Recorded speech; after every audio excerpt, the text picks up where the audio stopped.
Last Living Gun by Ryan Stevens. Cast: Rose of Sharon Crutcher. Courier, strong silent type. The actor playing Rose of Sharon is new to this and maybe wasn't briefed about the show's content. Throat pin, our host, jazzy, bluesy, carnival archetype. First player, who plays Father Calendar, agent bedridden, Rose of Sharon's boss. ACL, head coach of the Canton Possums. Wallace, street preacher / mercenary. Second player, who plays Angel Mouth, tacit mercenary with a large facial scar. Cornerback Tuck, member of the Canton Possums. Kathleen, burly enforcer with a brass fist. Pratt, a factory worker. Third player, who plays Move the Chains, member of the Canton Possums. Screwtape Holiday, mayor of small town. World-weary, paranoid. Constable Stoker, a factory foreman pretending to be a vampire. Fourth player, who plays? Yeah. Kid Gridiron, member of the Canton Possums. Gunkeeper, radical gun zealot in red, white, and blue rags. James, last member of a family of gun lovers. Boss Humble, owner of a coffin factory. Fifth player, who plays Sheriff Pigeon, police officer with a baseball bat. Audible Brady, member of the Canton Possums. Hieronymus Cash, bartender and doctor. And Our Lady of the Scars, personified trauma and Rose of Sharon's darkest self. Act 1, prologue. And lights up, the company begins a low humming melody, monotonous at first, but slowly resembling a train. The company enters the space, fifth player waving a tattered flag without a drop of irony. Cheers and howls from the full company, which segues into an ecstatic rendition of Aaron Copland's An Open Prairie, which continues throughout the rest of the prologue. Across the screaming yarn of history, from the fog of war we call our memory, we invite you, we entreat you, and we beseech you. A fairy tale, a fable, a bit too all familiar make-believe. We thank you for joining us on this National Day of celebration and mourning, one of many, of course, to memorialize the lives lost on this day in history, another in our endless fabled tree rings of bloodletting. And we pray that you enjoy our little yarn that we prepared for you today. My name is Throat Pin, seeker, speaker, host, and guide. We will take a journey to a fantastical heart of darkness and steal herein. And I shall accompany the mythical Rose of Sharon Crutcher, the last steward of the last living gun.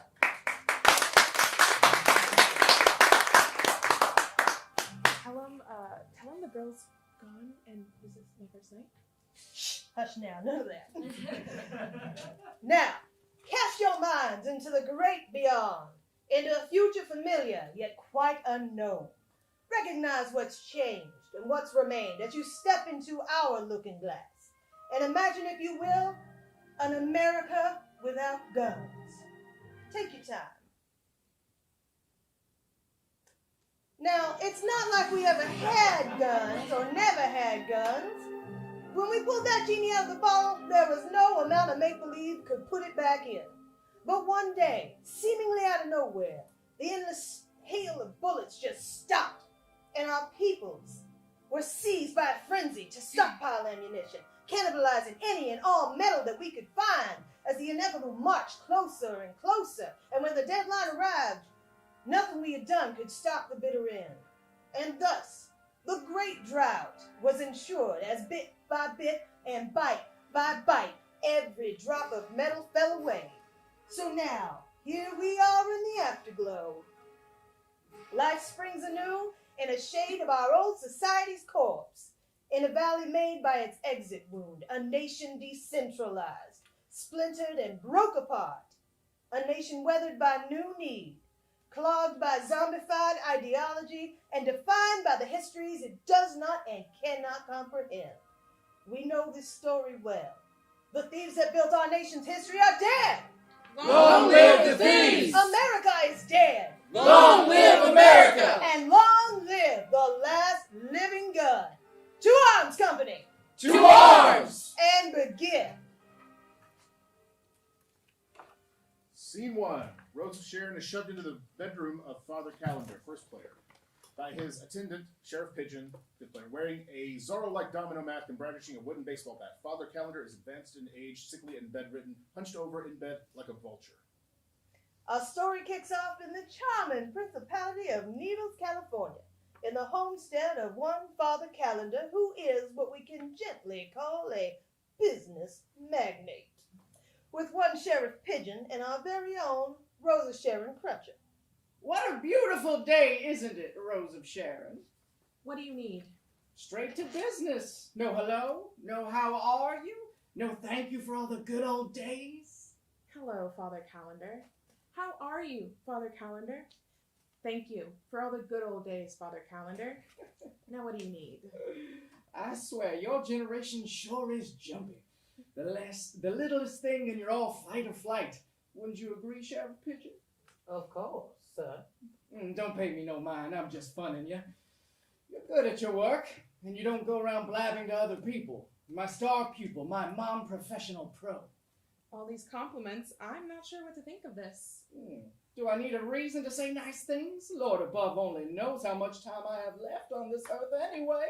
Not that I'm worried about it. You're too stubborn to croak anytime soon. I do hope you're right. Now, you've been a little diligent courier of mine, worked without grudge or grumbling since you was a little one, since I found you.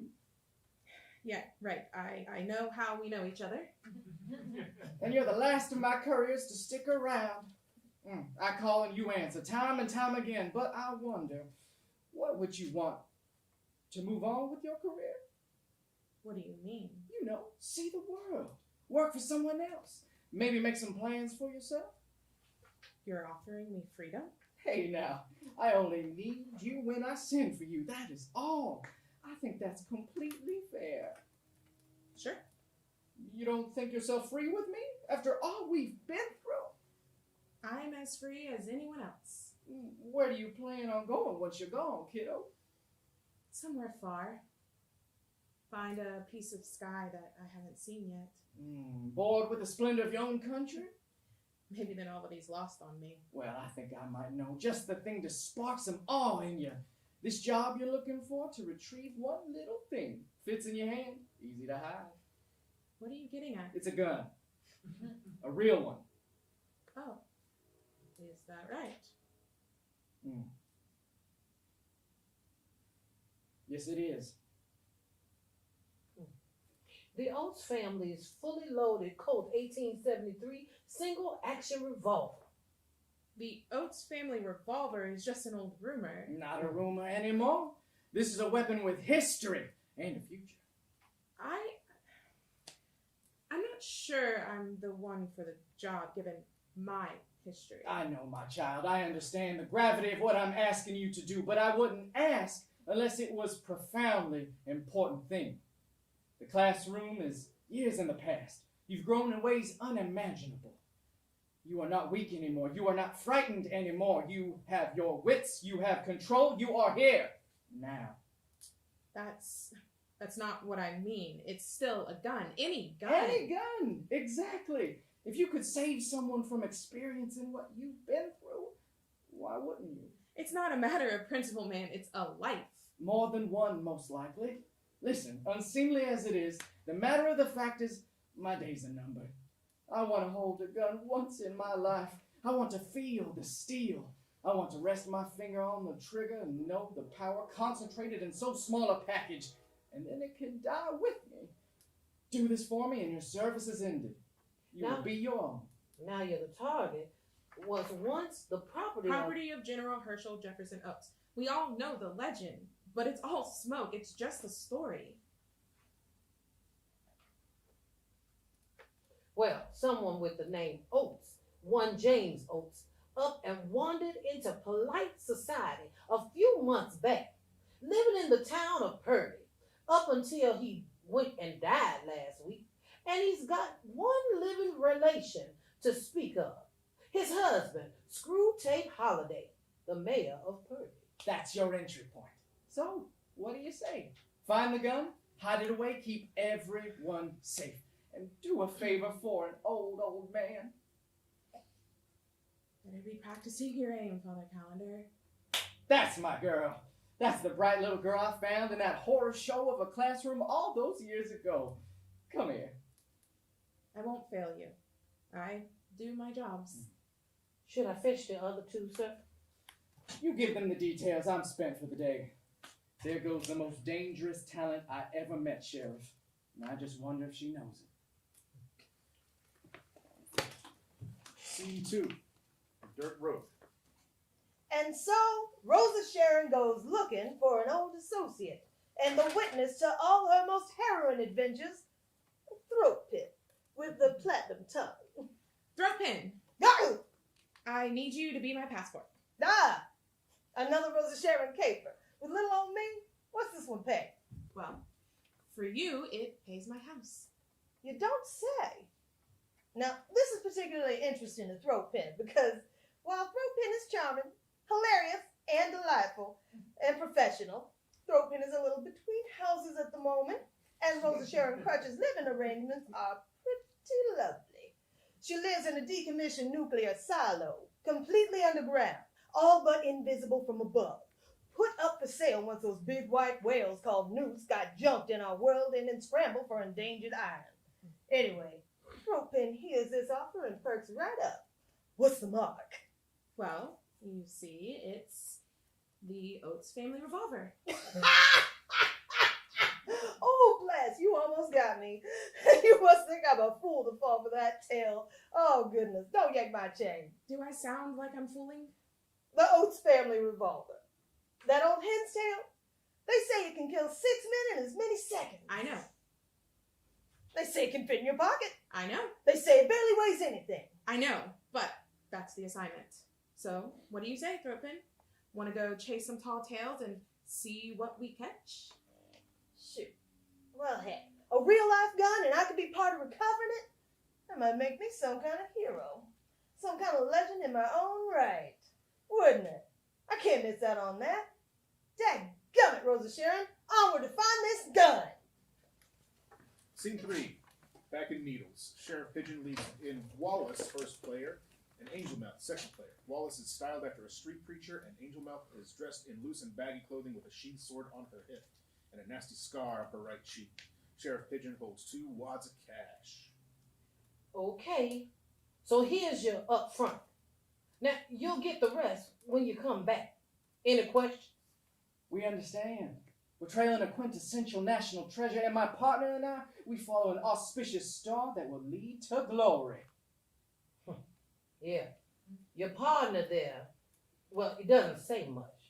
Mighty suspicious you don't mind me saying. You two hiding anything that's gonna be trouble for Father Calvin? Not at all, my friend, not at all. My family named me Raspberry Wallace, and only I just go by Wallace. And this is Angel Mouth. Why they call you Angel Mouth? My partner and I are soldiers of fortune. We trade in any and all enterprises what pay, any and all. She got that cross-hatching from her own father in Atlanta. They'll never find all of his remains, and that weren't even for money. So imagine the lengths we'll go to for you and yours. Now in our world's current state, business ain't anywhere near as booming as it used to be. Tedious. But the Lord provides. We were gifted with ruthless blessings, and the Lord must see we cherish his gifts. So when we get that gun and return it to your father calendar, it will be preordained, Sheriff. It will be destiny. Mighty. Sheriff Pigeon gives them the cash. Angelmouth and Wallace exit. Scene 4. An open stretch of road. Throatpin and Rosa Sharon enter, riding a stick horse in place. The company sing a low acapella version of Ohio by Crosby, Stills, and Nash. And Young. Risen. So, Rosa Sharon and Throatpin set out on the long, long, long road to their destination. Days followed days and melted into weeks. They passed through town after town with endless stretches of nothing but nothing in between. And for the most part, they rode in silence. Well, one of them tried to ride in silence. Hey, weather up north sure is different, huh, Rosie? Sure. What you looking for? Someone following us? Ducks. There's a flock of cinnamon teal. See? And at this time of year, Well, bird watching seems almost too gentle for a person like you. everybody's got hobbies. What kind of bird you think be going around the gun? Doesn't matter. Really? Come on. Imagine with me like a little, the idea, or don't you want a little adventure? Something to overcome? Some way to look back and see how far you've grown? No. Well, anyway, round about now, Rosa, Sharon, and Throatpin were passing through the mostly ghostly town of Queely, Wyoming.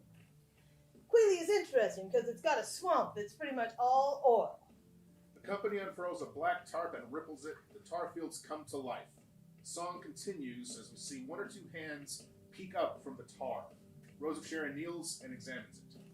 You know, they say this used to be a potter's field. People had the gall to die without money got dumped here.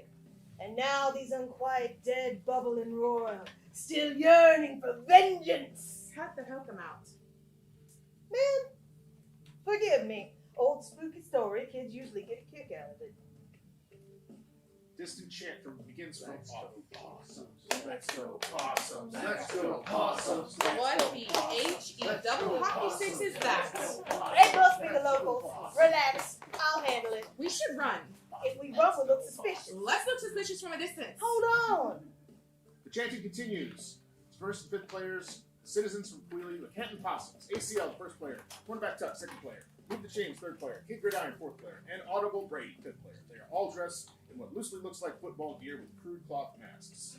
They speak in New England accents. None of these people have actually ever been to Kenton, nor met anyone who has. Canton Possums! Let's go, Possums! Roll call! ACL speaking. Cornerback Tuck, Move the Chains, Kid Gridiron, Audible Brady. Go, Possums! Go Possums! Now listen, strangers. I don't know how to tell you this, but we are nowhere near the former area formerly known as Canton. Hey, a lot of our world is not what used to be on the map. Survival takes resilience. And we used to be one of the most resilient teams in the world. Did the Possum Rock Up went? No! Were the Possum Super Bowl winners? No! But did they give up? Did they let their failures destroy them? No! When society started drifting toward pear-shaped, people flocked to what they knew. Sports, teams, community, lines in the sand that said us and them. To be opossums. To be a possum fan is to reckon with the meaninglessness of life and still keep on living. When all are dead and gone, that possum remains! So we carry on that noble tradition of fat pads, face paint, bruises, and survival without lust for glory. And we have concussions like our forefathers too. Oh, well, go Possums! Beautiful stretch of land you got here. My name's Throatpin, and this here is my associate. As you can see, we've got our travel permits to make our way on the party. All right, Miss Throatpin, I'm the head coach here. Mind telling us why you're coming into our town on your way to Purdy? We just sightsee. Is that true, ma'am? Now, don't talk to her. She's fallen mute. But we heard her talking to you. Well, it just struck her. Came out of nowhere. We were seeking medical advice. Not sightseeing? Well, hey, who says you can't enjoy the sights during a medical emergency? You know, just because life's on the line doesn't mean everything has to be doom and gloom. Boss, you smelling what I'm saying? Hey, nothing but some hucksters. Now, Miss Throatpin, I'm going to need you to tell me the truth, or we're going to have to stuff you in that top, which is an outcome I don't think any of us want. Look, we mean no disrespect. Sincerely. Look, the last thing my associate and I want to do is, be somewhere we ain't wanted.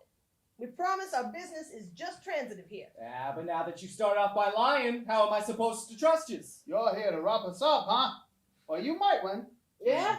You'll probably win. But we won't make it easy on you. Not too easy, anyway. Look, I give my solemnness vow. We are just passing through. We have no arms, no forces. Well, actually, it's kind of fun. Well, I don't know a way to get the last living gun. A gun? They're real? No way. They're just a myth like fairies and eagles. It could kill all 5 of us and still have enough death for someone else. We be wiped out, erased. Nothing but nothing. That's enough, team. You got a gun? Well, not yet, but that's where we're headed. And if you return, If there ain't no other safe routes, otherwise we'd never darken your door. And should we give a darn what's safe for you and your weapons? We do our best to be a bloodless people, ma'am. We live our lives and we die at a young age in peace. Don't you dare pass through here again. If we ever see either of you in Quealy, you'll be sacked in the tar quicker than you can blink. Possum's exit. Say, Throatpin, you plan on telling everyone we meet what our target is? Oh, relax, Rose buddy. Did we die? Mm-mm. You need to learn the high art of eyeing them up. I knew a group of skittery nomads like this would be more scared than tantalized. Call it luck if you have to, but that was a Throatpin special. We ain't gonna test that luck. We're taking the long way back. Scene 5, sunset. Mountainous patch of land. Rose of Sharon props up her horse against the wall and looks at the sky, noting other birds as she and Throatpin set up the campsite. All right, that should do it for today. We'll hit Purdy in the morning. Right now we can just exhale and enjoy a night under the stars. Don't you spend most of your nights under the stars? Why, Rose of Sharon, if I hadn't bonded with you after a good handful of weeks on the road, I might think you just made a joke. Someone should show you how to do it. 2 jokes out of you, it's a historic day. Say, Rosa, Yeah. I do appreciate you bringing me along on this. You do the job, you get your prize. And I'm just so excited to see the world. An honest-to-God adventure. You think everything I'll see, just think of everything we'll do. I'm so giddy I can hardly sit still. I'm saving all my giddiness for after we get back. Hey, look. It's a greater prairie chicken. Thought they were all extinct. You know, needles ain't gonna be quite as fun when you're gone. Hey, anyone home? Look, if I have to, I will go out into the wilderness and talk to a cactus. I will. Oh, I was just thinking about having to hold the gun. How it'll look, how it'll feel. Kind of thrilling, right?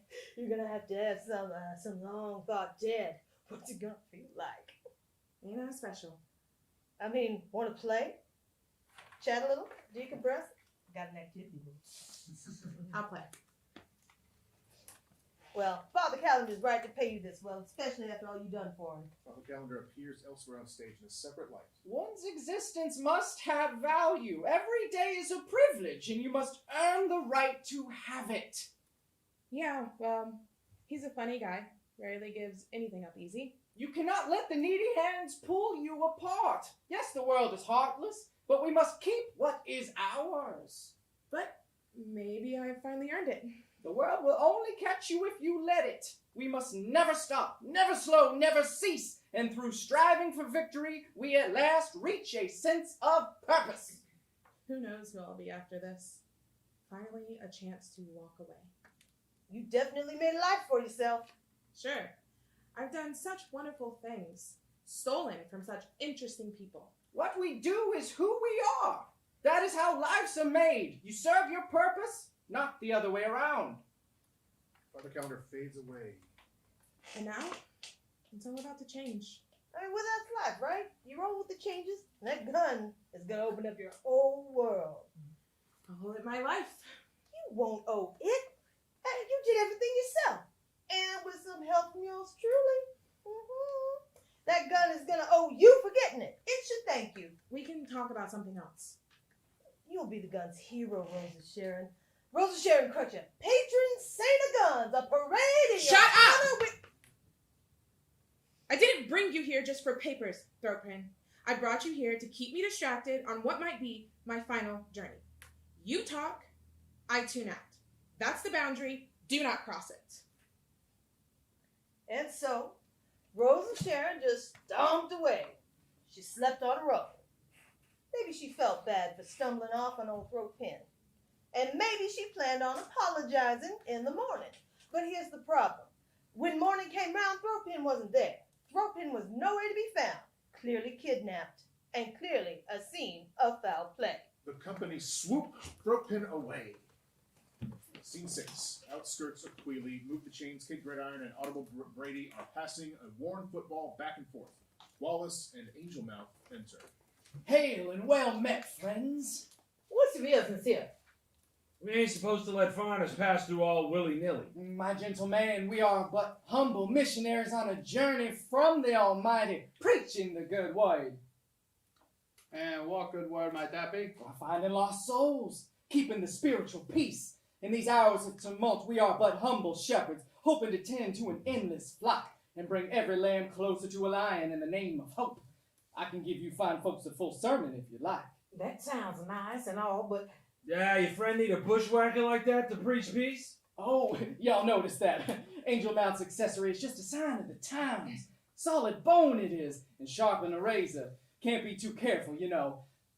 Yeah, we do. We're actually on a very specific pursuit at the moment. We're trying to save a woman who's hunting a gun. Can you believe that? Thunder and lightning in the palm of your hand. A volcano in your pocket. 6 words of God on who lives and who dies. Yeah, is that right? I'm dreadfully afraid so. We hope she'll repent and turn away before someone gets hurt. Has anyone like that passed through here? Well, that's strictly team business. and we don't exactly know what team you'd be playing for, bud. Audible Brady crosses to Angel Mouth, pushes her. Angel Mouth draws her sword and stabs Audible Brady through the stomach. Foul! Throatpin pops up on the edge of the stage, partially bound and with a gag around her neck. Okay, folks, this is going to go about how you think it is, but it's going to get a mite violent.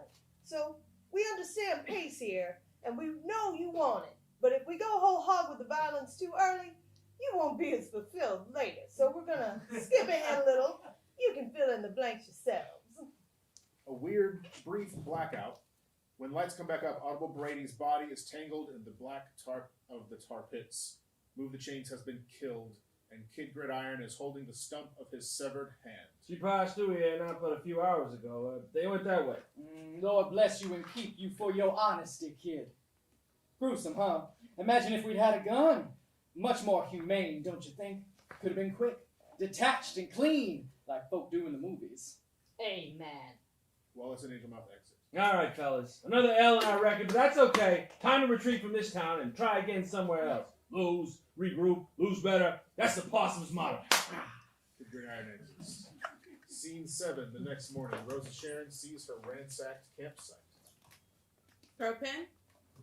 Throatpin, what? Oh, beans. Rosa Sharon kneels in the dirt, examines some tracks. She sucks her teeth and nods. She gets on a horse and rides into Purdy. Janky but stable-looking houses pass around her. And so, Rosa Sharon rode alone, on into Purdy, and with no hope of preparing for what awaited her therein. Rosa Sharon enters a saloon. The bar is covered in colorful floral arrangements in the shapes of skulls. Behind the counter is Hieronymus Cash, fifth player, and the bartender and local doctor wearing a long green smock and heavy goggles. Also at the bar is another patron, passed out, head down. Good morning to you, stranger, and welcome to the Epitaph Saloon, named Hieronymus Cash. I'm the barkeep, the town doctor, and a bit of an inventor in these parts. What can I do you for? Wasn't expecting such a friendly response. Well, if you like, I can throw my dish rag at you. I'm looking for a friend. This friend of yours into the violent life, ma'am? No. Any violence is definitely because of me. Is this your way of telling me you're gonna rough up my little establishment? Am I in danger here? Oh, not on account of me, friend. I'm just an honest tinkerer. I got no desire for trouble in my place. Now, let me see here. Do you want a drink to steady your hand? Keep it from nerves? It's mighty potent, as you can see. I don't drink. Say, Dr. Barkeep, does the name Screwtape Holiday mean anything to you? Oh, well, everyone is in Purdy knows Screwtape Holiday. He's our mayor, a good man, a great man, a pillar of the community. Yes, he is. History could have used more men like him. Speaking of the community, where is it? Oh, well, we've recently come under some scrutiny. You've actually visited us during a bit of a relocation. Relocation. Well, The most whole of us. town. Yes. Most of us. Some essential personnel were asked to stay behind. I know. It's just, Mr. Holliday thought that it would be safest for the time being. And what time would that be? Well, until everyone hunting this gun got over themselves. Is that right? Quite right. And suppose I might be one of those people hunting this gun. Well, have you gotten over yourself? Suppose I haven't. Well, I reckon that's why we did this little honeypot. I do believe you two have some matters to discuss.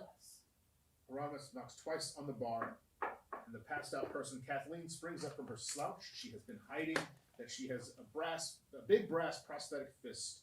Hieronymus smirks and backs out of the saloon. Morning. Name's Kathleen. No sudden moves now. If you can keep your spurs from clicking and clacking, you may have your last hour. You eyeing this fist of mine? Genuine brass. Used to be bits of this and that, and was gonna get melted into a handful of bullets, of course. But Screwtape Holidays, it says, Kathleen, I made this into 30 bullets. That's 30 shots. And hopefully 30 kills, which is pretty good. But you could take this hunk of bronze, swing it around, and rack up way more than 30. And he gave me this hand.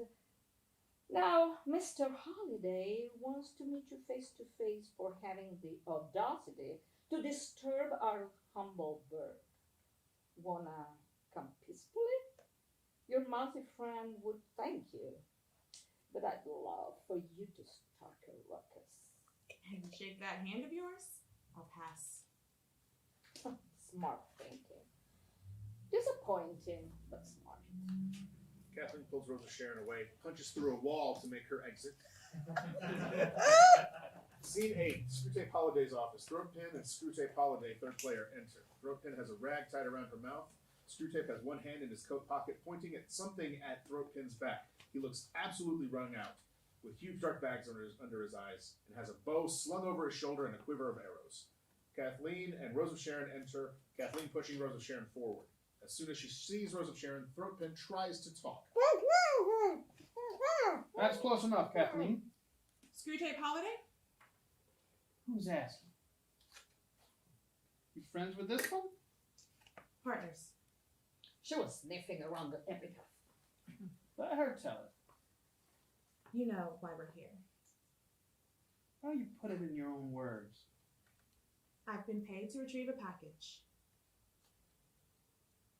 How do you plan to get it if you can't say it? I've been paid to retrieve the gun. There you go. Now, then. Rose of Sharon Crutcher, courier ID number 42896. You got any grand reason it should be yours above anyone else's? It's my job. I won't ask you to be quiet again. A parable. Once upon a time, there was a magical country, a utopia, where there were never any guns, and nobody ever got shot. The end. Maybe you had to be there. There a moral to this story? Relentless, this one. So you made it this far, traveled from who knows how far away, navigated the town, passed through Hieronymus, and didn't annoy Kathleen. And also never thought to turn around and leave alive, even though you've had so many chances to do so with all the hurdles I set. I respect your hustle, if nothing else.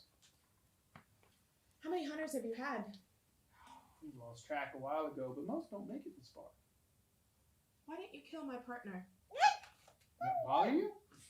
Just curious. Well, that's just for bargaining purpose.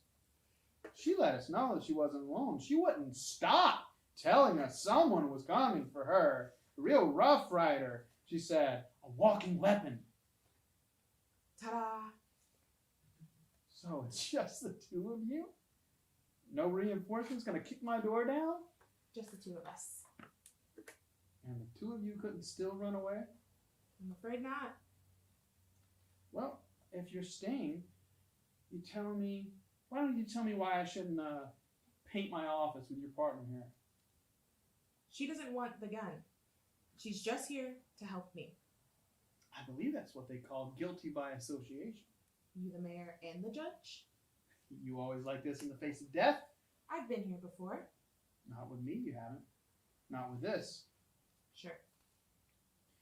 Everyone's a survivor until they aren't. You look a little half dead yourself. How's your sleep? What's it to you? Heavy lies the hand that holds the gun. But what else can you do with the gun, plant daisies? Think of it as us taking it off your hands, lightening your load. Would that help? Hey, be quiet. Can't really think when you're carrying on. Don't look at her.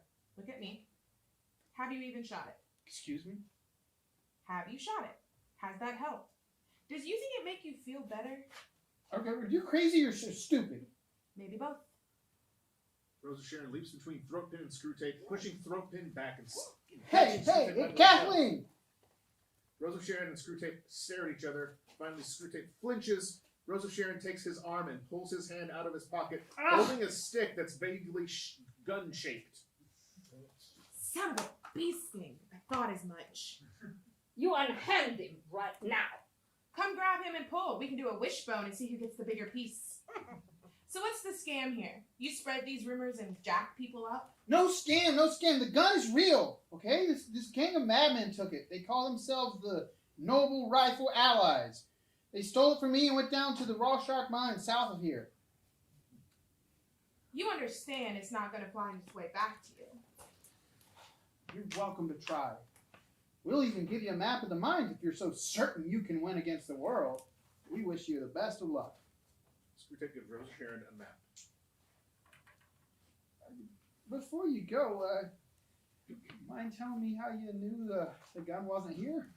Well, for starters, you got a gun, a bow and arrows, and this one with a metal fist. So you're either a terrible shot with 2 of the 3, or one of them wasn't real. Pretty sharp. Well, be seeing you. If you make it.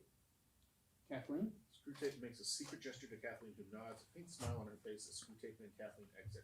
Rosa Sharon unties throat pin embraces Rosa Sharon. You weren't actually worried, were you?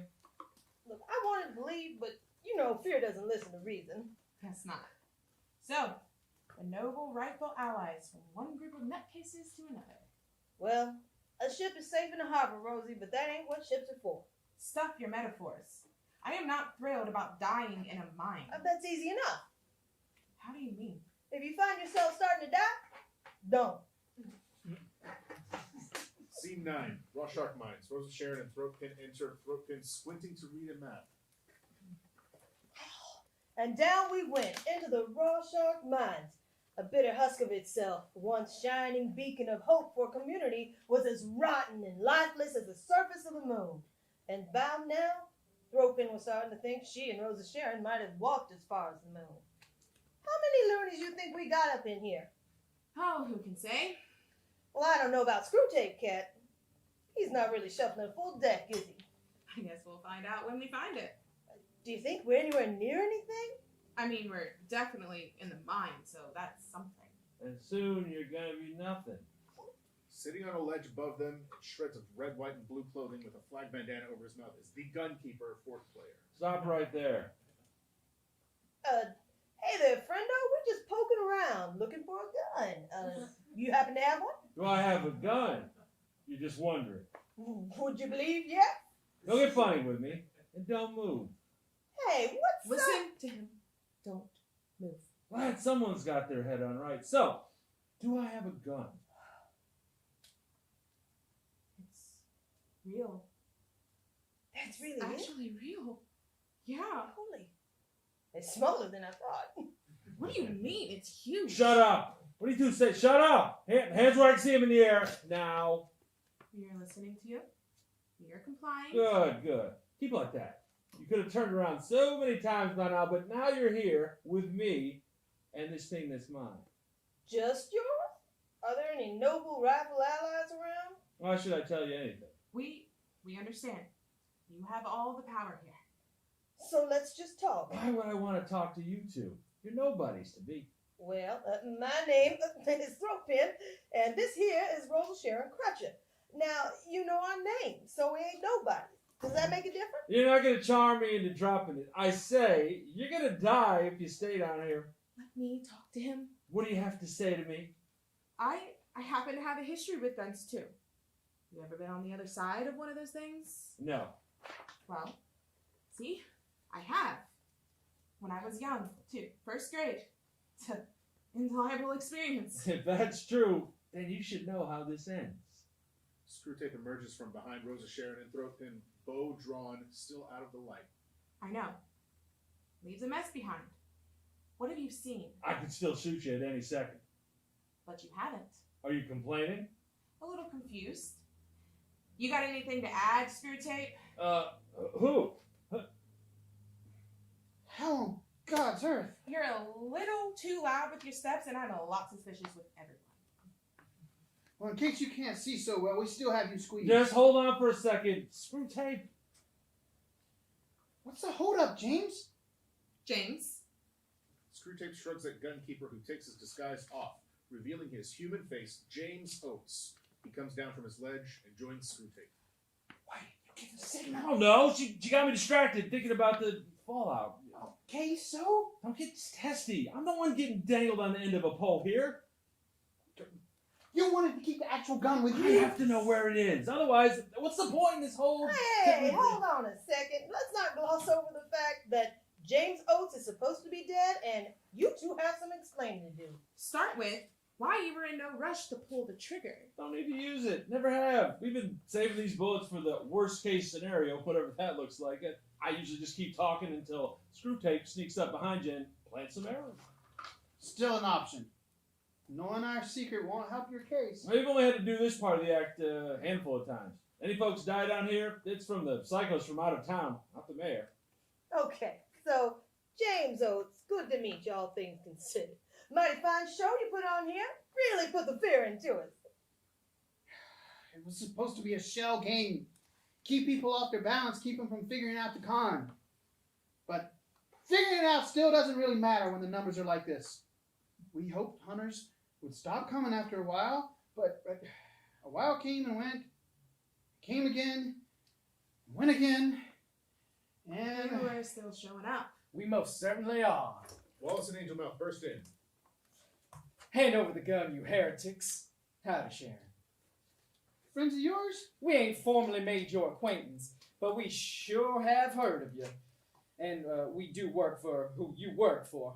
Guess Calendar doesn't have the confidence in you that he used to. Excuse me? Old Moneybags is hedging his bets. We've been tailing you unholy fools ever since you left home. Oh, hey, now, let's just take it easy. Are you gonna cry because you're not Daddy's favorite? Gun, now! Big fight breaks out. Throatpin excuses herself from it. The air was burning. Our minds were squeezing into our skulls, and Rose's Sharon was seized by a sudden surge of focus. Above survival, above fear. Angel Mouth shoved James, and the gun skids out of his hands. Rose of Sharon and Wallace see it, and both dive for it. Rose of Sharon gets it first. Don't move! Rose of Sharon. All right. Let's just take it easy now. You can hand that over, and no one has to get hurt. Rose of Sharon holds it up like she's never seen one before. You good there, Rose? Don't you move or I'll... Nobody do anything. I can't think. Die! A deafening tone, a bright red flash of light. The minds begin to shake. Rose of Sharon snaps out of it and punches Wallace in the face, who staggers and falls to the floor, clutching her left eye. Okay, this seems like leaving time. Hey, don't leave me. Don't you leave me, you sinners. Help. Come on, I'll be your best friend. Please, help. All run to exit, abandoning Wallace and Angel Mouth. A low rumbling starts to build. Scene 10. Rose of Sharon, Throatpin, and Screwtape and James run on stage, out of breath. Rose of Sharon is thoroughly shaken, clutching the gun with both hands. It's never gonna stop. It's never gonna stop. All we got is a freaking game of keep away that never ends. I don't like it either. But we knew this would be tough going in. Going in? You know I was born into this? This whole situation was cobbled together by my dad, and his dad's dad, all the way through the wretched generations. That's true, but hey, we'll figure something out. No, I'm done. She has the gun now. It happened fast in the heat of the moment. It's over. The boss of yours, what are they like? I've known Father Calendar most of my life. His interests are sentimental. Don't know if that actually helps, but I guess I'll just choose to trust you. You got it now. You got it, so take it. Really? What else can we do? You gonna give it back? Don't suppose I am. Sorry it happened so quick. It's done now. Sudden, out of nowhere, and done. That's how guns supposed to work. Screwtape takes James by the hand. They hold each other for a moment. Are you? I'm fine. Reckon the town's gonna be okay without you? It'll have to be. We were never going to be able to stay in Purdy, you know? People would always keep coming for it. Yeah, I know. Just a silly fantasy. How's it feel? It's heavier than I thought it would be. Thanks for not killing us. Yeah, likewise. Just a job or not, still something significant. The Oates family, we were big into guns. Guns was kind of all we were. Probably better to be nothing at all. Yeah, maybe. You gonna miss it? I'll mostly miss knowing I have it. Whether I wanted it or not, it was always there. I know this sounds, but we weren't bad people. It's not that we weren't that bad. It's that we weren't good enough. Come on. Screwtape and James clasp hands and exit. And off they went. Screwtape Holiday and James Oates, the final bearers of the last living gun with the Oates bloodline. Nothing was ever heard from or about them again, which isn't necessarily a negative. They just walked out of the oral histories and into their own private lives, leaving the rest of us to finish up our grand journey, and in record time, too. Or so we thought. The ground behind them starts to tremble. Rose of Sharon reacts like she's remembered something. Oh, God. Oh, what is it? What is that smell? Gunpowder. Behind them, the mine rumbles, louder and louder, and lights grow brighter and brighter. Scene 11. Back down in the raw shark mines, Wallace pulls the arrow out of Angel Mouth's leg. The deep rumbling builds, slow and steady. Bleeding. What? Wallace, up! Please! The rumbling intensifies, now sounds like a surreal, threatening zither. A chorus of voices begin, atonal at first, building to a demented a cappella ghoul of the open prairie. What's that sound, Angel? Terror. What's that? The singing builds to an almost histrionic level. Thunder, lightning, deep rumbling, a low moaning, keening, high and mournful, then low and gutting. Out from the back of the mine blasts a plume of purple smoke, clawing her way out, a defiant figure, in many ways resembling Rose of Sharon, clad in a faded U.S. military outfit, complete with a peaked cap, fingerless gloves, and a gas mask. She stands in the light before pulling off the mask and revealing her face, with two huge scar tissue X's over the skin and around her eyes. Our Lady of the Scars. The keening stops as she clears her throat, and then coughs up a cloud of dust. Oh, I've got stiff joints like you wouldn't believe. Oh. So, what are you two doing in a pit like this? Are you hurt? Are you wounded? Are you scared? Are you furious? I know how it is. People are ignorant, you see. They throw stones like madmen and cast ripples without a care, and The water remembers everyone. I'm the urge. I'm the yearning. I am the water and the ripples, and I am awake. I'm all alone. See, I've been abandoned by my other half, my best self, left empty-handed here of all places. Violence has a fingertip, doesn't it? When you receive it, it burns like a brand, and that's me. Come here, you two. Come here where I can see you. The hurt in me recognizes the hurt in you too. And it says to get on your feet and do something with it. So kneel before Our Lady of Scars. Wallace and Angel kneel. Our Lady strikes a pose and makes a finger gun aimed straight up. Bang! Rose of Sharon Crutcher! Wherever you may be, we have a score to settle. You and I.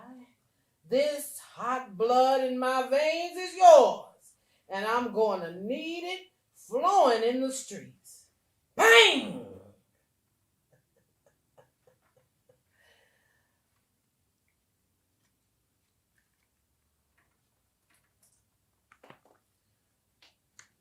Scene 1, Act 2.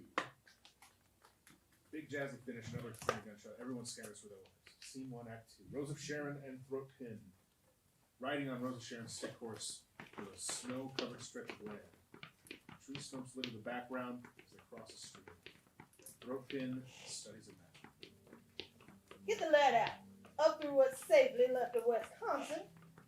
Over into Michigan, swoop down through Texas Badlands. Sound good? They ride in silence. In the distance, what might be a clap of thunder is actually a gunshot. Rose of Sharon notices it. Sure is cold, huh? Reckon it's the wind or just the snow. You might have something there. So how about that mine explosion? The people screaming and Purdy and... Ah! Criminy, that stuff's cold. We're not getting into this. And why not? Because it doesn't matter. What about those two who came for Calendar? Calendar can do what he wants. Then what about you when you face down a gun? You didn't think I'd forget that, did you? That's between me and her. Her? Leave it alone. You know I can't. This is your life we're talking about. Who says it's mine? You think you've got the whole picture, but you have no idea. First grade's a funny time to die. You barely grasp what being alive is, and suddenly you might be at the end of it. We knew that what guns were in theory, but not in real life. Not really. We figured most of them were gone for good. We figured we wouldn't ever see one. We're all huddled under this table and we can hear shots. We can hear them, just loud sounds, just this roaring, and then nothing. This awful silence. Because see, at first, when the first one goes off, we don't know what it is. We kids don't. But the teachers know. The adults can tell. So we huddle and we cower and we hide. Just trying to be quiet. Terrified of the loud sounds outside. And even more scared of the quiet. Because you can't track anyone in total silence. Where'd they go? What the heck did they go? We have no idea where he is. We have no idea who he is. All we know is what we're feeling.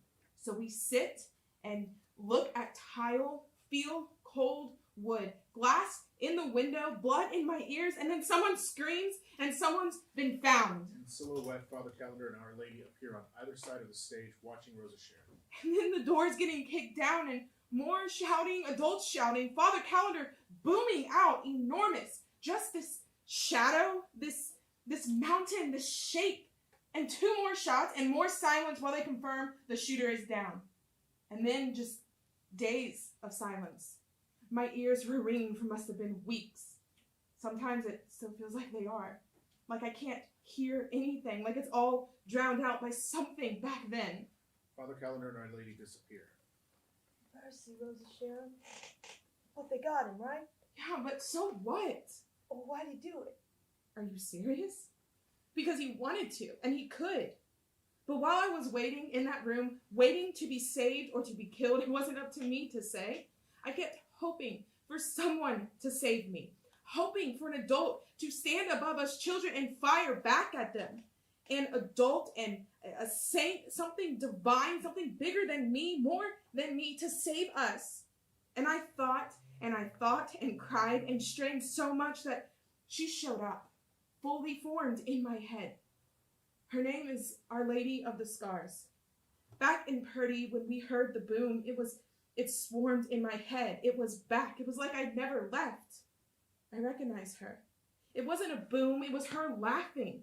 She sees me and hears me, and she is always just behind my eyes. She wasn't the one who attacked my school, but she was there. She was with us.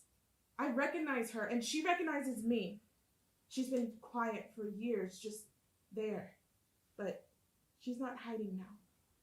And she has my scent. Rosie, I don't know what to say. Yeah, you and me and the rest of the world that's witnessed. Next time I say I don't want to talk about something, why don't you save us both this awkward and listen? A sharp whistle rings out and Rosa Sharon and Throatpin freeze. They stare at something coming from off. Throatpin, you better let me do the talking on this one. Scene 2. Constable Stoker, dressed like a Victorian vampire, enters. He has a ceramic whistle on a string around his neck. His fingernails are extremely long like claws. Behind him, dressed in a fine three-piece suit incongruous with the rest of the world, is a balding man with a curling mustache, styling himself to look like some misremembered idea of Thomas Edison. Boss Humble. Freeze where you are. Await inspection. Or be consumed. Now, hold on, Constable. Do mine eyes deceive me here? Here, in our little corner of the ash heap of St. Croix Falls, Wisconsin, do I see one Rosa Sharon Crutcher? You sure do, buddy Humble. Boss Humble approaches Rosa Sharon and hugs her warmly, laughing. Oh, it's Boss Humble now, actually. Oh my, how many years has it been? You know this guy? Buddy Humble, courier ID 42099. Stoker, this is my dear friend and former colleague, Rose of Sharon Crutcher. We went to school together when we were bite-sized, and we worked together in my old courier days. Say, boss, your assistant, is he all right? Like, he seems a little sickly. Ah, you betcha. That's just Stoker's working complexion. Stoker, tell him why you're so pale there. I am a vampire. Excuse me? Don't mind him. It's all a uniform. A little creative motivation to keep my employees engaged.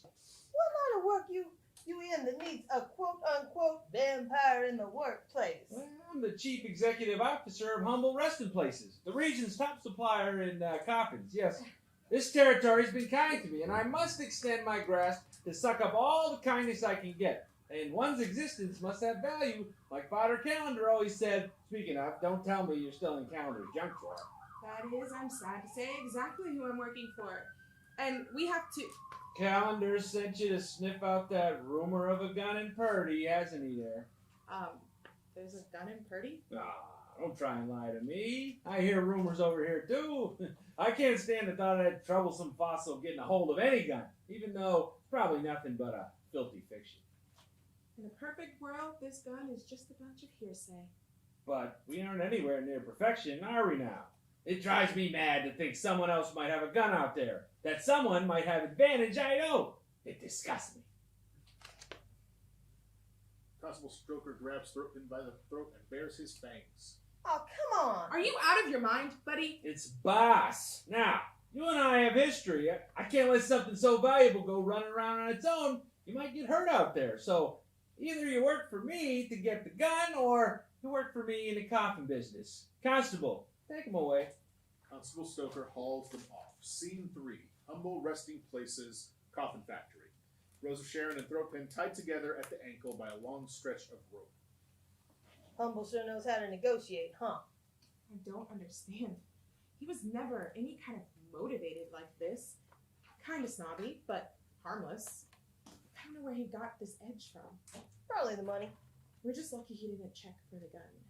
Oh, yeah, I feel real lucky. How we busting out of here? How should I know? Let's just take our time and hope we get a chance. Another factory worker, Pratt, worse for the wear, hobbles toward them. Pratt also has some rope tied around her ankle. On the other end is a singed and severed leg. Well, hey there. We got a pair of new hires, huh? If you can call it that. Now, the first day is always the hardest. Although the second's pretty rough, too. Well, first year's actually got a lot of low points now that I think about it. But after a few good years, you start to get the rhythm of the place, and it's a valuable experience. Say, new work buddy, how long have you been here? You can call me Pratt, new friend. And I've been working at humble resting places for must be around 6 years now. I have to brag. I'm the most senior employee here. Well, that's pretty nice. You must have a pretty prestigious job then, right? Like, you the foreman? Oh, no. Constable Stoker's the foreman.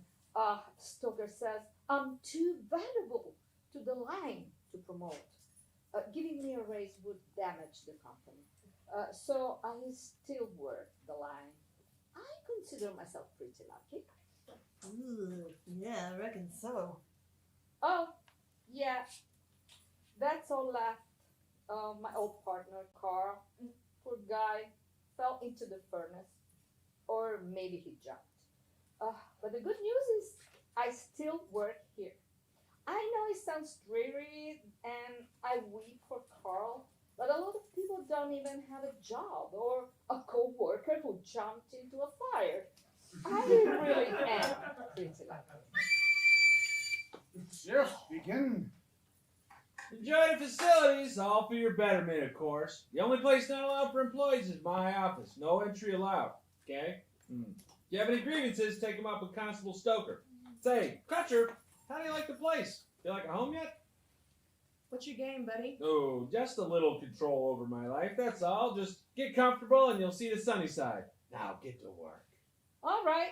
See you folks on our break. Humble actually gives us a break? Well, a 5-minute break. A standing break.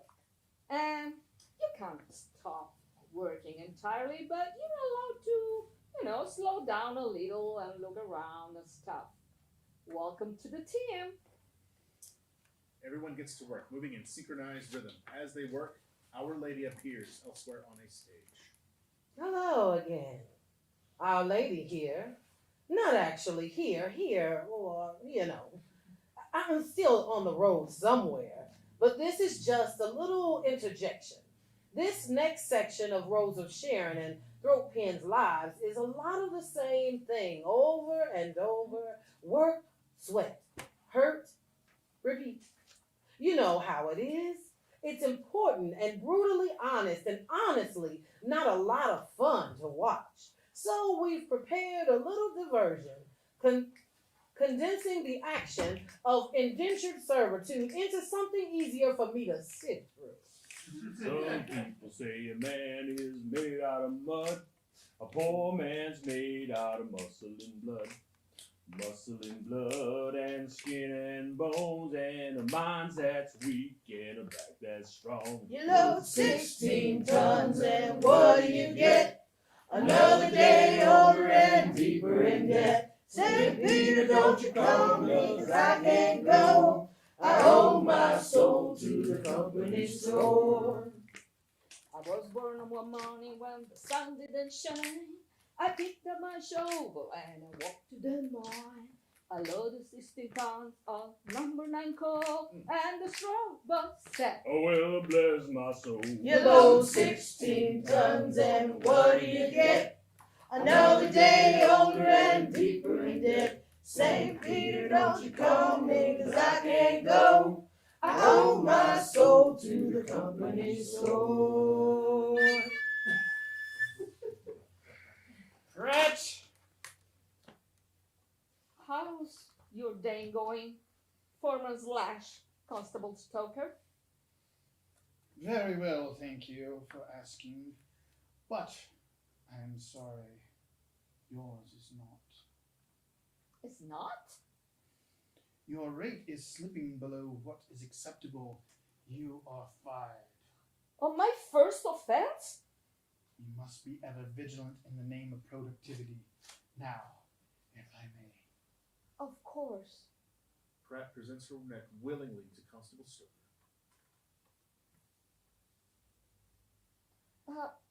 If I could just say, it's been an honor to work here, to work with my hands and take pride in my... Constable Stoker bites into Pratt's neck, not like a vampire, more like a dog. Pratt raises a thumbs up that wilts as she fades. Rose of Sharon and Throatpin watch in horror. Rose of Sharon turns to Boss Humble. What are you looking at? After all we've seen, Crutcher, what's the big deal? This just how the sausage is made, and remember, you decide when this ends. Constable Stoker blows the whistle and moves off, dragging Pratt's body. Unconsciously, Rose of Sharon reaches towards her bag and the gun. Scene 4. Our Lady appears blooming out of the darkness. Such an inspiring man, that Boss Humble. He survived such adversity, and he's grown up to spread adversity for so many others. Yes, he's a pinnacle of hard work, determination, and the good you can do without empathy getting in the way. And every day Rose of Sharon spends in this fun house of industry is another day I get a little closer to catching up. And it has been several days. Our Lady fades into the background as Rose of Sharon and Throatpin get shoved onto a bench by Constable Stoker, who sits behind them. Boss Humble enters and stands with him. Crutcher, I've noticed your productivity's gone down today, and I'm starting to think morale is fligging. What gave it away? The imprisonment? Deflect with sass all you two want, but we just added some new hires that I think are going to help liven things up. Now, as you may not know, our old chaplain up and disappeared recently. Tragic, really, but no fear, a replacement has been found. Who'd you kidnap this time? Quiet! Have some respect. Wallace and Angel Mouth enter at the front, standing at a makeshift pulpit that's just a standing coffin. Wallace has Kathleen's brass fist and an eye patch over her left eye. Hello, workers, and blessed is the day that he has given out of his kindness. I'm Sister Wallace, and I have been blessed with the office of steering your immortal souls. Our Lady emerges right behind Rose of Sharon. Rose of Sharon stands bolt upright like she's seen a ghost. Oh my God. I missed you too, Rose of Sharon. What's all this? Throatpin. She's here. Wait, she's here? Mm-hmm. Where? Oh, I'm sorry. Does someone have something to say? Welcome to the company. This is no place for you. Ahem, Constable. Constable Stoker puts his hands over Rose of Sharon's mouth. Interrupt again, and I'll tear your tongue out inch by inch. I thank you all for the welcoming us to your flock. Such kindness, such hospitality. Today's sermon comes on the nature of awareness, for we, as enlightened beings, are blessed with understanding. For with this boon of awareness, we may go forth into the world and build, create, be. But just as any virtue may turn to vice, just as any pleasure of the flesh can become addiction, so too can awareness curdle. I myself was recently roused from this hopeless delusion. A kind stranger struck me till my head gaped open, and through this opening a new consciousness was able to enter. Now I and my partner are remade. I have seen the glory of living in the moment, the dignity of naked survival instinct. Meditation is a distraction. Action is life. Blood is the greatest currency. And every day we must keep our rubies for ourselves, whether through struggle or through silence. Keep your head down. Focus on what is right before you. Embrace freedom from higher thought. And as I'm sure Boss Humble can attest, reveal in the glory of surviving over all who have not. For the world, the hour of reckoning is surely nigh, friends, sure as I stand here today. And when the clock finally strikes, you're best prepared to be struck for all your worth. The word of God for the people of God. Amen. You don't like my new friends? I see what you mean. They look dangerous. Somebody should stop them from... Take your time. I know we have a lot to pull apart and pick through, But there's a time and place for everything, isn't it? All right. Enough salvation. Back to work. Constable Stoker and Boss Humble move off, as do Wallace and Angelmouth. Our Lady waves at Rose Sharon. You let me know if you start feeling punchy, old chum. Our Lady strides off and perches somewhere on stage. Rose of Sharon starts to shake and stumbles. Throatpin catches her. Scene 5. Still in the factory that night. Rose of Sharon and Throatpin lying on the floor. Throatpin sleeping fitfully. Rose of Sharon stares up and forward, looking haunted. Hello, little dog. Throatpin, wake up. What's I up? need you to wake up, please. I'm trying to sleep, but I just lie back and stare up at the ceiling, and it feels like it's falling down on me. Rose of Sharon takes up the gun and looks at it. I really need you to talk me into doing something really stupid. Great. The one time I need you to run your mouth. Where are you? Had a hunch you were feeling lonesome.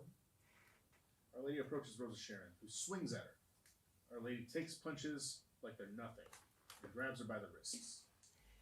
Oh, Angelmouth, would you be a dear? Angelmouth and Wallace enter. Angelmouth slices through the rope between Rose of Sharon and Throatpin. Our Lady releases Rose of Sharon. It'd be just too easy to end right here. We're not quite at your limit. I know we aren't, and you have not yet begun to fight. I'm not playing this game. Didn't I just hear you say you wanted to do something really stupid? Here's your chance. You're nothing but a bad dream. I don't have to listen to you. Our Lady catches Rose of Sharon by the throat, suddenly monstrous. Do you think being such a tease is funny? When I was tucked away and being ignored, I wasn't really gone. I was still aware. And I missed you. I missed how sour your attitude tastes. Choke on me. Rose of Sharon headbutts Our Lady, to no effect. Our Lady sighs and shoves Rose of Sharon to Wallace. One of you kill each other. Winner gets the gun. My holy pleasure. I will consider this a great honor. I'm rooting for you. I mean it. And in the meantime, I'll just pass the time. Don't you dare. Or what? Hold her for a second. Wallace and Angelmouth hold Rose of Sharon back. Angelmouth covers Rose of Sharon's mouth. Our Lady stoops and points a finger gun at Throatpin. What can I say? I'm just a sucker for an opportunity. So what do you think we should do, folks? Has she outlived her usefulness yet? Wouldn't that just be a scream? Oh no. I guess it would just be me being petty. Rose of Sharon. Good evening. I don't think we've properly met. No, ma'am. I'm called Our Lady of Scars. You've really been there for Rose of Sharon, haven't you? I try to be. Well, I'll be honest. It makes me a little jealous. Well, I didn't mean to. Not really what I care about. But since you amuse us... Our Lady fires in the air as Throatpin sprints away, and Our Lady lurks upstage. Rose of Sharon returns to the stage, fighting Wallace and Angelmouth. Now, during this scuffle, you might look at Wallace, Angelmouth, and myself, and be tempted to say we aren't human. But that just isn't true. If anything, we're too human. You may wish it wasn't so. That would make this fight easier, wouldn't it? But the worst of humanity is still human. I tell you that for a fact. Our Lady exits. Constable Stoker enters, rubbing sleep from his eyes. What is the meaning of this? Angel. Angelmouth nods and lunges at Constable Stoker, chasing him off stage. Wallace and Rose of Sharon keep brawling. It's just you and me, Crutcher. Just the arm of God on earth here to welcome you to his kingdom by force. And after you, Throatpin too. and anyone else who made the mistake of loving in this life. Get your name out of your mouth. You know, I'm honestly not even mad. I think what you do is beautiful. I used to live only for money. I had my head on all Shut wrong. up! But now, it's all so clear. You and Our Lady showed me it's all about sinking my teeth in. It's all about dominance, not temporary dominance like money is, but permanent, mortal. The Old Testament raining fire on the sinful and the weak. You saved my life. Rose of Sharon, you're my idol. You're my savior. Rose of Sharon snaps and punches Wallace, sending her to her knees. She pummels Wallace through the following. You thought some higher power was encouraging you? You thought you could earn the right to live at all, and that's why you're dead now. Rose of Sharon pulls the gun out of her bag and grips it. She stomps Wallace to death. Where's your God now, huh? Where's your power? I will show you survival. I will show you fear. I have forgotten more of pain than you will ever know. What? What are you saying? You really are hers. And she's yours. My God. My God. Rose of Sharon takes the brass fist and delivers a final blow. She steps back and looks at her work and runs off. Angel Mouth enters, wiping her sword, dragging a ribbon of blood behind her and checking her pants and shoes for blood. She turns and sees Wallace's body. She runs to Wallace and cradles her, sobbing silently. Kill you. Kill you. Scene 6. Elsewhere in the factory, Throatpin enters, trying to keep her movements silent. She fumbles in the dark. Boss Humble enters carrying a candle. Miss Throatpin, fancy meeting you here Oh, in my office. My boss Humble. You're actually leaning on the old chaplain there. A sweet woman, but she didn't want a promotion, so we had to terminate her employment. No employee loyalty in the world anymore. Shame, really. Oh, excuse me. Am I interrupted? I was just reprimanding Throatpin for intruding on her superior's property. And I haven't seen anything, I promise. No, but you have. I'm afraid we're going to have to cut you loose, Throatpin. Come on in. You're in trouble too now. I'll handle you next. Sure. I won't interfere. Scout's honor. The hands is which they built their mind, not the heads. The eyes disgust me. Always looking, even when they're closed. The hands are more honest. You may see I'm unorthodox, but you have to understand, they weren't just employees. They were my property. I promise, sir, I won't do nothing. I won't say nothing. It'll be our secret. Yes, it will. Boss Humble towers over Throatpin, rolling up his shirt sleeves. Rose of Sharon kicks in the door, points the gun at Boss Humble. Our Lady stands riveted. Let her go. Glorious! Run. After all your hard-headedness, you went through the trouble of bringing it to me after all. Does it work? We can find it out. You haven't had a good look at the office, have you? What do you mean? Seem familiar? The three of us back together again. Rose of Sharon looks around, sees the classroom. I had it recreated to the smallest detail. Boss Humble rushes the distracted Rose of Sharon, knocking the gun out of her hand. They struggle to reach it. You don't have anything. You're nothing but a resource. Other people died, nameless and forgotten, but not me. I'm finally untouchable. I am not owned. I own. Rose of Sharon scrambles to the gun as Boss Humble pulls her back into a chokehold. You have to live. Kid, you have to. We can't die here. Not here. Not here. No violence is the only thing he understands. What are we doing? What are we doing? Admit we want our lives more than he wants his. And we are worth more. Put him down.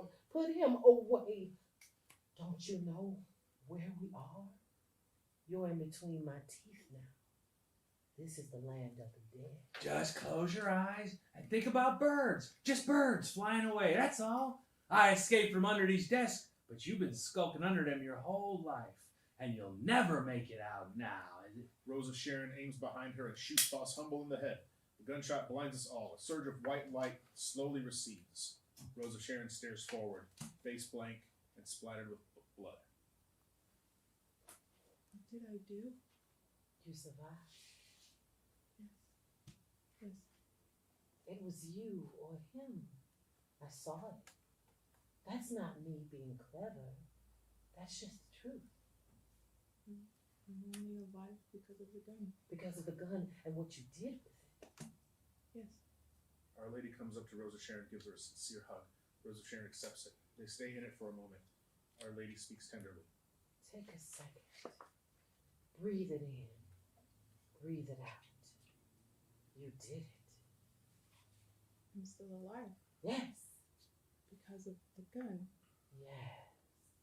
It's the world we've been given. It's the world men like him made. We're just doing what's necessary to stay in.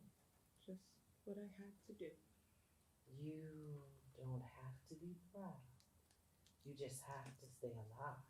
Okay. Okay. You do deserve to live, you know. I know. And I'm proud of you. Thank you. I love you, Rose of Sharon. You're all I've ever wanted. So you're done now. I'm. You saved me. I'm okay now. You're done, right? I don't follow. I don't need you anymore now. You can leave me. Go on. I set you free. I release you. We'll both be so much happier now. Without me? But we had something. I don't want you. I got what I needed from you. I know how to survive now, but I don't need you anymore. Rose of Sharon, you poor thing. I had no idea. After all this time, you were so stupid. I'm not like you. After all I've done for you? After I've waited and watched howling like mad to make you see I never left you once or wanted to abandon you? I don't want to be this thing. I will not live like this. So it's my fault. I thought we could find each other. I thought you could listen. I thought you'd be happy to see me. Shows how much you know. Or me, because I'm part of you. So here's what will happen now. As a thank you for him, I'm going to turn my back. And I'm going to count from 100. And when I finish counting, it is open season on you. I will hunt you. And I will find you. And when I get to you, I will break you until you admit you need me. So get ready. 100, 99, 98, 97. Rose of Sharon puts the gun to the back of Our Lady's skull. But she turns and looks at Boss Humble's body and looks at the classroom. She loses her nerve. Trembling, she lets out a strangled sob and runs off. Our Lady turns around, no longer counting. I hate that you all had to see me like that. I'm a firm believer in professionalism. I don't like to show the strain. That's my problem, not yours. But sometimes it's too much to ask to be told good job now and then. This is a thankless work. You know, when you plan something in your head over and over again and it seems like it's so clear, so perfect, and then reality just only disappoints. But I won't let it. Rose of Sharon and I deserve our freedom, and she will welcome me. She will understand what it means to be free and unafraid. And if she gets hurt in the process, well, scars build character. She points 2 finger guns and sets them off both at once, disappearing in a brief flash. Bang! Bang! Scene 7. A rocky patch of forest with a waterfall nearby. Throatpin marks up a map on the ground. She is completely silent. Rose of Sharon enters holding the gun in one hand and the brass fist in the other. There you are. You're alive. Let's keep going. Our Lady isn't giving us much time. She's alive? Spare me the surprise. Life's full of terrible things that just won't die. So what are we supposed to do? Come on, before we have to waste some other fools. Waste.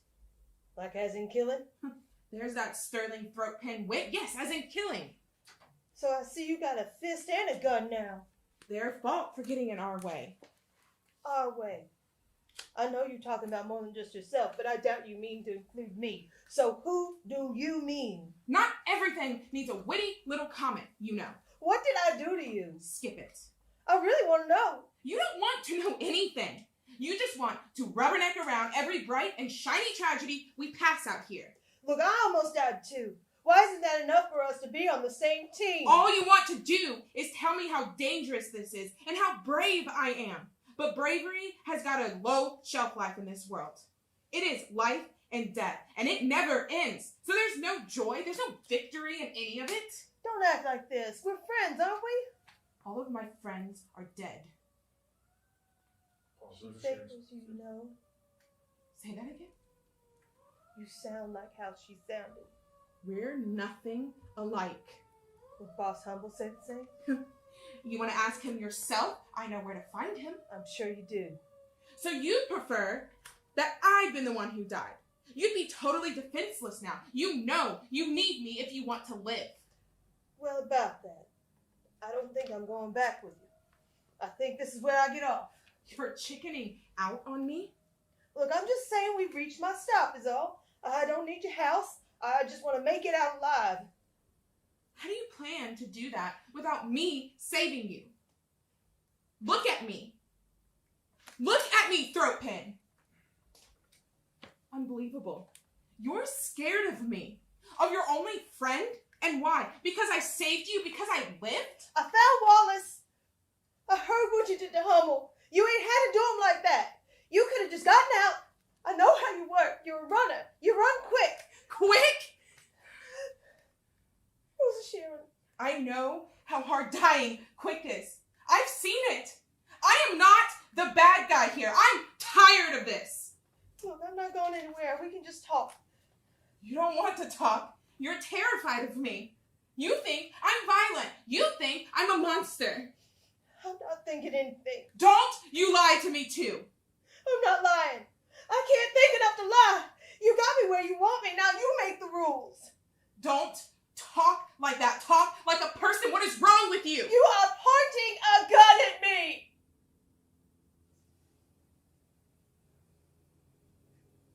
What the hell am I doing? Rose, you in there? Yeah, I'm in here. Talk to me. Where are we? We're in a pretty bad place, aren't we? Yeah, I suppose we are.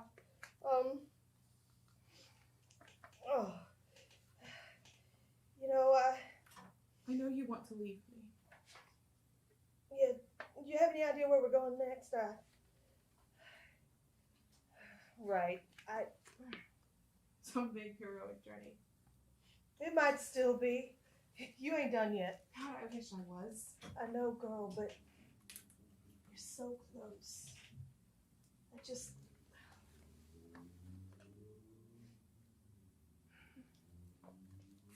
Even tonight, you gotta leave?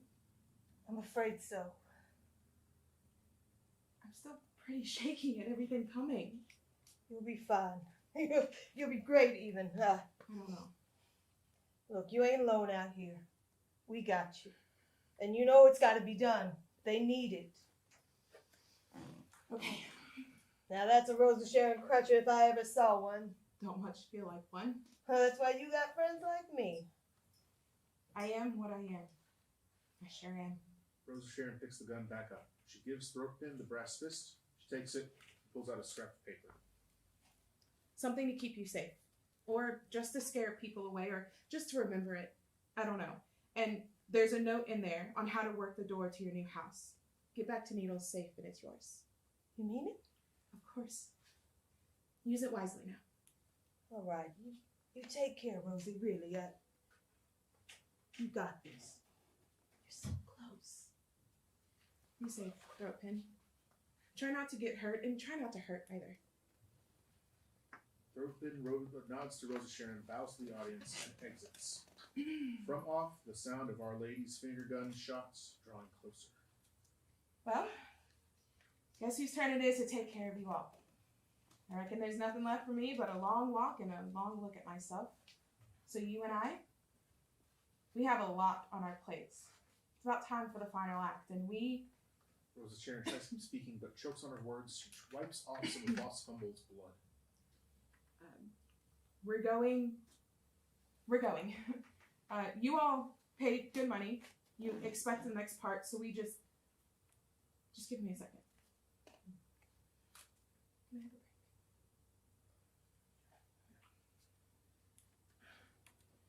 Rosa Sharon stands down, mutters to herself. She clears her throat, looks up to the audience, she catches herself. A weird shift. A minute or so of total bedlam as the company rushed to throw some costume pieces together and set up the next act. Act 3. Scene 1. The dirt road. Rosa Sharon enters, clears her throat.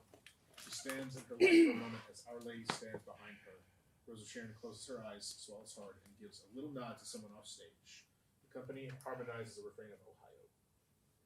The courier was alone. The courier was alone against the world. The courier fled across the desert, and the woman of scars followed. Back across the plains, with my shadow pulling behind me like a heavy block of stone. What are you thinking up there? Panting for breath, with dust in your teeth. Maybe this is all my life has ever been. One long, slow, pointless chase. Bang! Chasing and running, striding across the nowhere under indifferent birds and disinterested skies, until my legs just couldn't run anymore, and I knew I'd more than likely die here in a familiar place, Quilly, Wyoming. The rest of the company has set the stage as Quealy, with tarps for the tar fields rippling every now and then. Rosa Sharon stoops, panting, holding the gun tight. Fancy meeting you here. Finally had enough running. About time we had a conversation, you and I. You know that's not what I want. Every time I look at you, I see all we have together. And I can't, for the life of us, understand what's holding you back. But fine, let's talk. You gotta admit, it was kind of fun, right? Fun and scary. I'm not so certain of that. How about this? Do it again. To me. Shoot me down. And we can finally see eye to eye. I promise I'll bleed. You'll love it. So Arlene points her finger up under her own chin, urging Rosa Sharon on. So I can finally be just like you. So you can finally be yourself. So you can be unafraid and proud and healed and never get hurt ever again. That is what I can give you. Keep it. I'm leaving here without you one way or another. But you belong to me. Admit what you are. And this trouble will all go away. Just admit how much you need me. You're sounding awful sentimental there. You got the murder shakes. If you're not going to use it right, then what is the point of it? You made me out of your suffering. I am the image of you. And you are standing in the way of your true purpose. So come on. There's no desk for us to cower under while we piss ourselves this time. You bought the ticket when you picked that thing up. Now, you've got to play this game. There's no way out. I've been trying to tell you. I am the way out. Finally. I was hoping she'd do this. I mean, it felt like a safe bet. But I couldn't be positive, and I was never planning on making it back to Calendar. I was planning on Quealy. Here goes nothing. Rosa Sharon fires into the tar pits. What did you do? Our Lady shoots Rosa Sharon in the kneecap. Rosa Sharon buckles but stays up. Did I do something wrong? Shoot me, idiot! Okay. Like this? Rosa Sharon shoots into the tar again. Our Lady furious shoots Rosa Sharon in the side. What's she gonna do? I've got the gun! Rosa Sharon shoots another shot harmlessly into the tar. The company vocalizes the open prairie again, this time in a much more soothing arrangement. This upsets you? You haven't learned anything. I'm gonna shoot you so bad that light shines through your worthless head. Rose of Sharon shoots into the tar again. Our Lady, livid, unloads on her. Rose of Sharon, her clothes start to streak red with blood. Only got one left, if you were keeping count. Don't you? You're so worthless. You always ruin everything. You stupid, disgusting child. You stupid. I shot Buddy. Was that not enough? Of course it's not enough. You didn't believe it.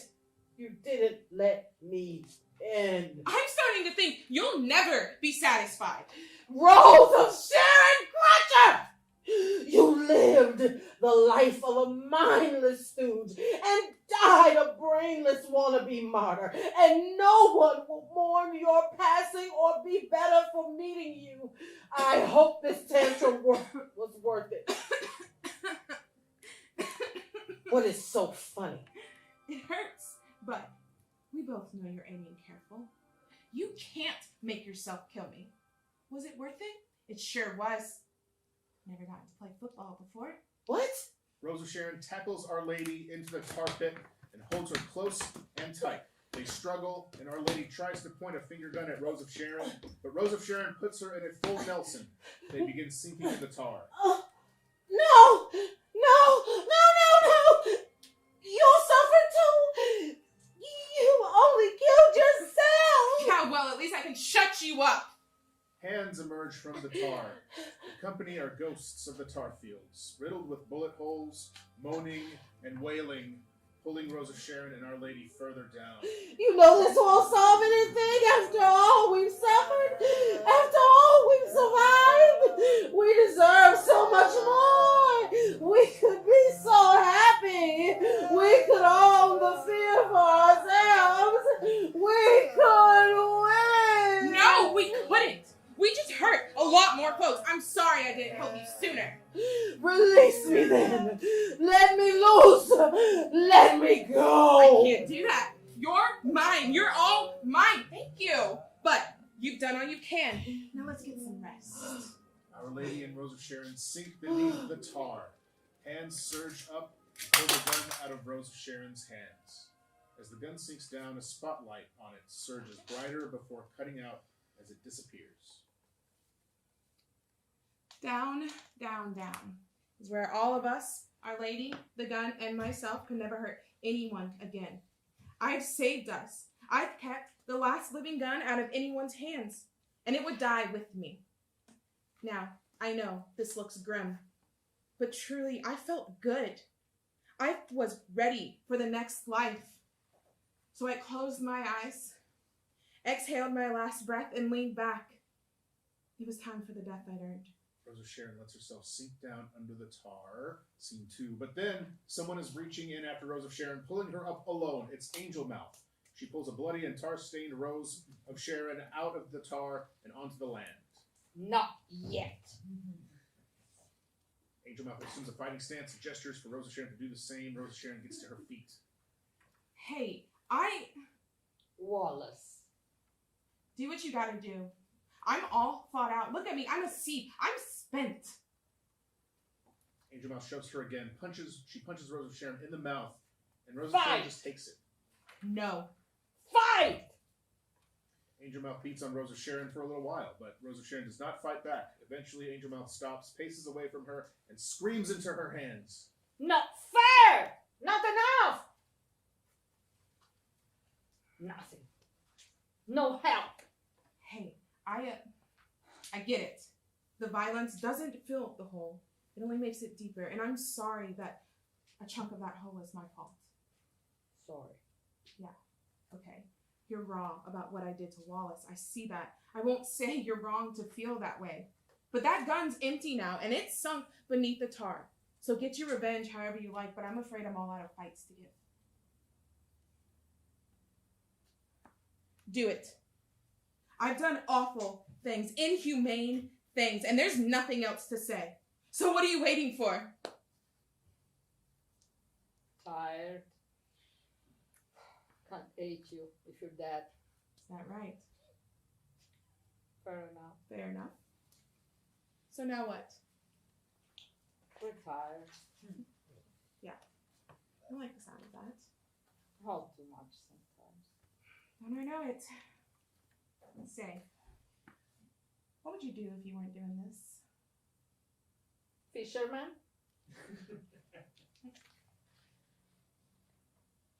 She thinks about that for another moment and crosses to the tar pits. With reverence, Angel Mouth drops her sword into the tar. She starts to exit, turns back.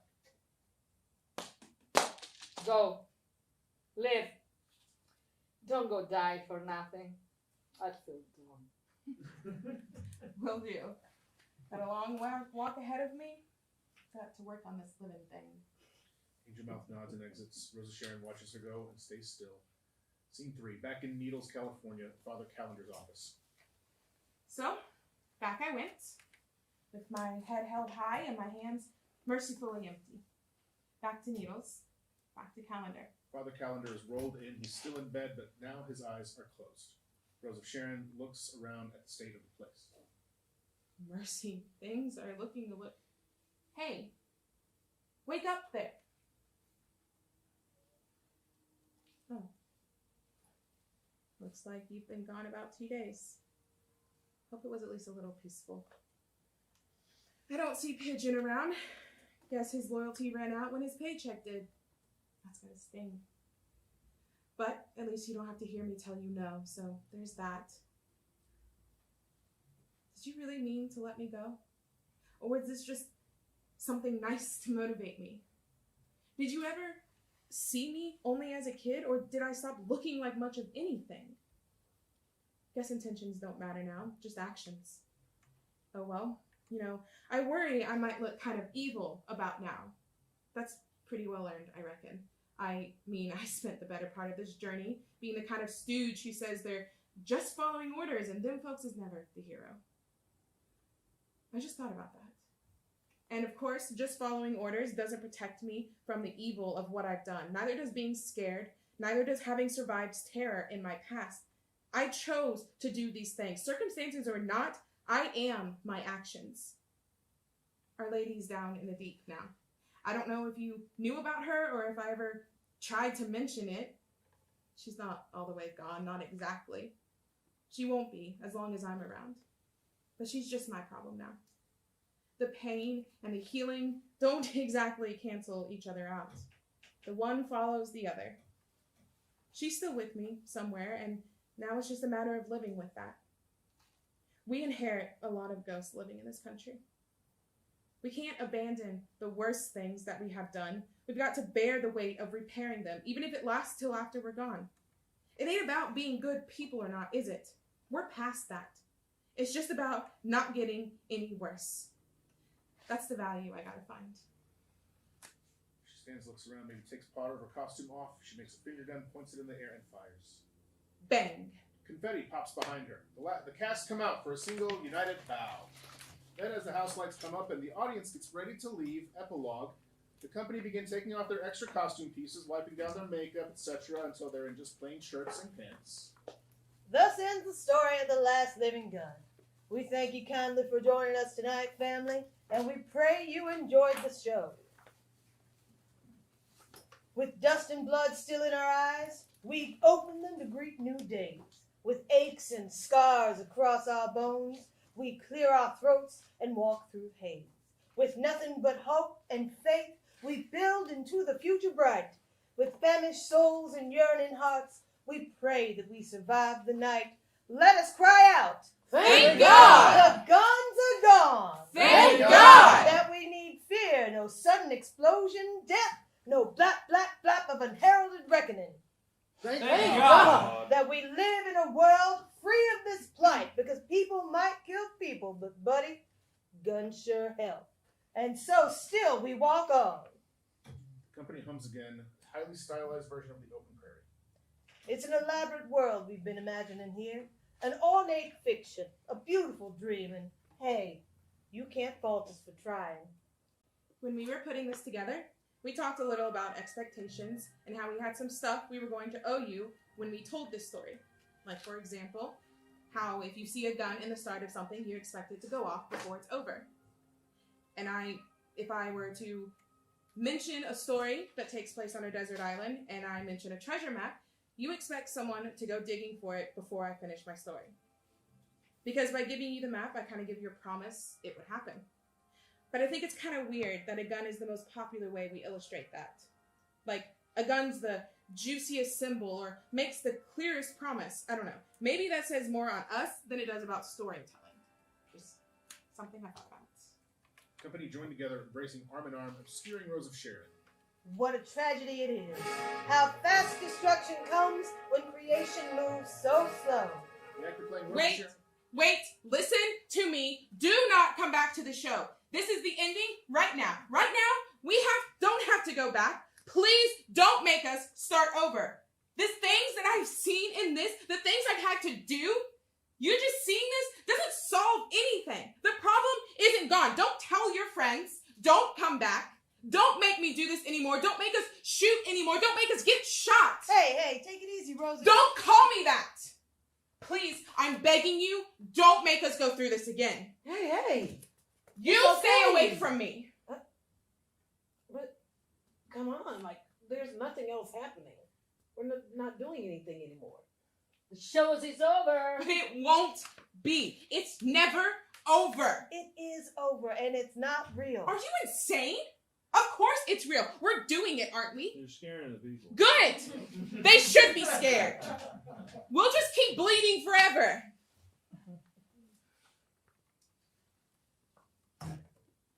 Second player pulls her in close, says something that we can't hear. She relents to being led off stage as Throatpin gathers the discarded costume pieces and throws them on top of the tarp before tying it up in the bundle. The company helps Throatpin collect everything and exit, dragging the tarp behind them. End of play.